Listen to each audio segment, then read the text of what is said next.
احلى كيكايه اضمن لكم ان انتوا هتعملوها بالمقادير التحفه البسيطه السهله اللي هنعملها مع بعض بكيكه الحليب الدافي او كيكه اللبن الدافي.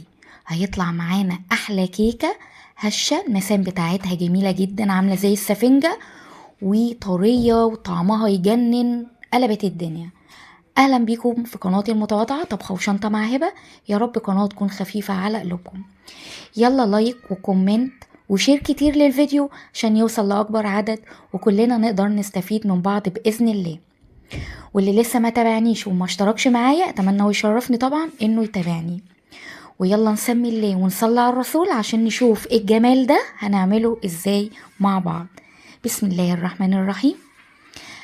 المكونات الأساسية معايا كوباية سكر، كوباية الا ربع زيت، كوباية لبن دافي، أهم شيء يكون دافي، 3 بيضات وكوبايتين ونص دقيق وباكو باودر وظرفين فانيليا. هي دي المقادير بتاعتنا الأساسية.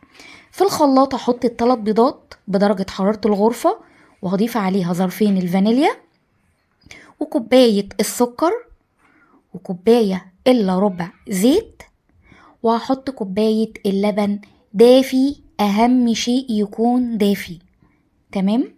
هضرب الكلام ده كويس قوي لحد ما قوامه يبقى كريمي ولونه يفتح معايا زي ما انتوا شايفين كده.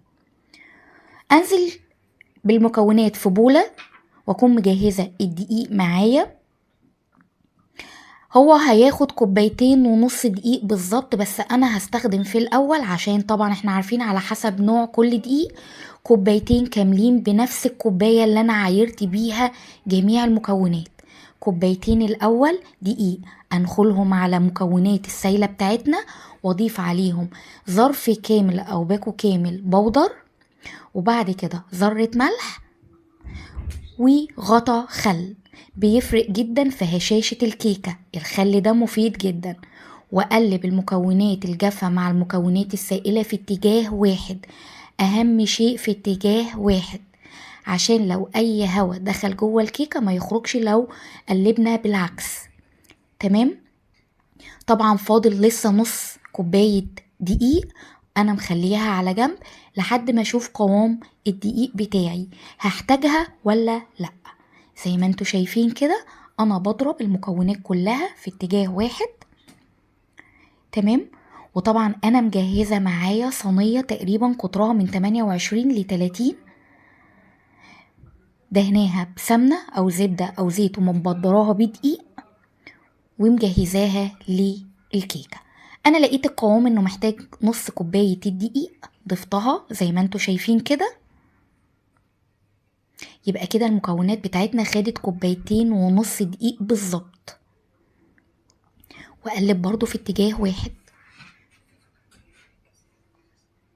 اهم حاجة اللبن يكون دافي، بيخلي الكيكاية طعمها رائع، عاملة كده زي ما يكون توينكس نايتم اللي بنجيبه من بره كده للاولاد وهم صغيرين، تحفة وريحتها بتبقى تجنن كده. قوام الكيكة بتاعتنا مظبوطة جدا، لا تقيلة ولا خفيفة. هجيب الصينية بتاعتي اللي انا مجهزاها ودهناها بسمنة او زيت او زبدة ومبدراها بدقيق، هنزل فيها بمكونات الكيكة بتاعتنا. تمام.